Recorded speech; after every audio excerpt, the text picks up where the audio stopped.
Hello, welcome to Biography TV. If you're new here, please subscribe and turn on the notification so you don't miss our next video. Biography of Sir Anerood Jugnauth. Sir Anerood Jugnauth was a Mauritian politician who served as Prime Minister and President of the island nation at different times. Born on the 29th of March 1930 in Caverne, Vacoas Phoenix. No doubt, when his grandfather left India in the 1850s to work as a lowly laborer in a strange land, he would not have thought a descendant of his would one day become the president of that land. Yes, life can be that unpredictable. Jugnauth attended Palma Primary School and he had his secondary education at Regent College.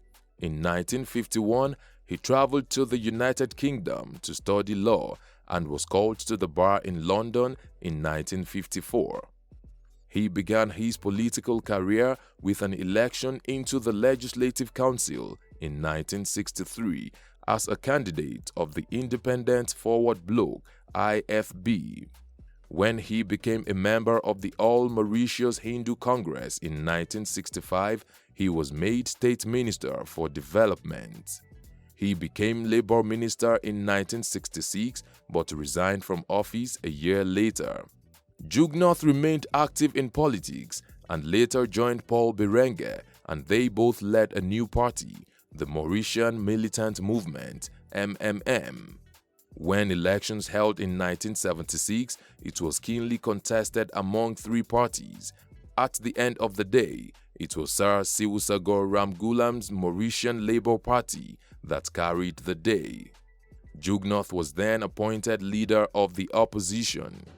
He remained leader of the opposition until 1982 when his party, aligning with the Socialist Party of Mauritius (PSM), got a landslide electoral victory and Jugnauth became Prime Minister.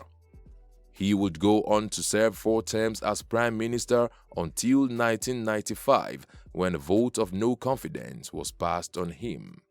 He was forced to dissolve the parliament and fresh elections were held, which the opposition won in a landslide. Jugnauth bounced back in the year 2000 when he founded the Militant Socialist Movement and Mauritian Militant Movement Alliance with Berenguer, leader of the MMM, on the 14th of August. It was based on an equal power-sharing agreement. When elections held the following month, he was elected and became Prime Minister again. Part of the agreement required that Jugnauth would be Prime Minister for the first 3 years of his tenure, and then Berenguer would step in for the remaining 2 years. Jugnauth would then take up the position of President of the Republic. In 2003, Jugnauth resigned from his position as Prime Minister and became President. The former President Karl Hoffmann, who agreed to the arrangement, had earlier resigned for Jugnauth to step in.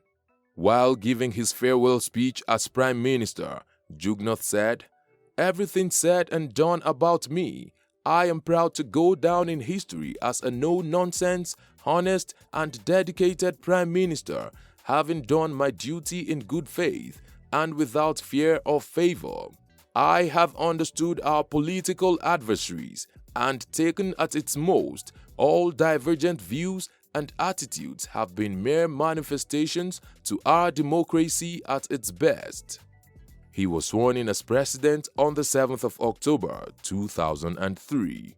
When he became president, Jugnauth handed over the leadership of his party to his son, Pravin Jugnauth. He continued as president until the end of his term in 2008, after which he was re-elected for another term by a unanimous vote by the National Assembly. However, he did not serve the entire second term as president. He resigned on the 30th of March 2012 after disagreeing with how a corruption case involving his son Pravin was handled. Although many people felt his decision to resign was because he hoped the government would help his son, who was a member of parliament, escape the law. that was not the only controversy that his family was involved in.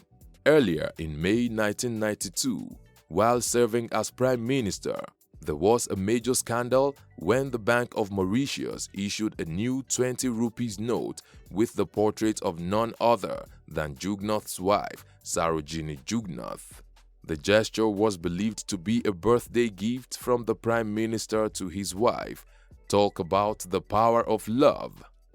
As funny and laughable as it may seem right now, it was highly offensive to the people of Mauritius, and Jugnauth had to render an apology to the parliament and the people, promising never to make such a grave mistake again. Prominent political figures such as Jugnauth are often targeted for assassination, hence the heavy security constantly around them. Jugnauth has had at least 2 clear attempts at his life. One was in 1988 at a gathering when someone managed to get close enough to point a pistol at his head. Thankfully, the attacker was quickly subdued by Jugnauth bodyguards and other onlookers before he could cause any harm. The second attempt happened about a year after in a Hindu temple. One would think such places of worship would be considered too sacred for such evil. The attacker, armed with a razor, was disguised as a Hindu pilgrim. He attacked the Prime Minister, but once again, Jugnauth escaped in one piece. Both attempts at his life were believed to be planned by drug cartels, which had come under serious crackdown by Jugnauth's government. Jugnauth, who as of 2020 is 90 years of age, has been married to Sarojini Bala since the 18th of December 1957. They have 2 children, Pravin Jugnauth and Shalini Jugnauth Malhotra. His son Pravin followed his footsteps and became the Prime Minister of Mauritius in 2017. Pravin is also the leader of the party his father founded, the Militant Socialist Movement. What have we missed out of this biography of Jugnauth? Let's know in the comment section. Will it be ridiculous to subscribe to our channel? If no, please like this video, share, and subscribe to our channel.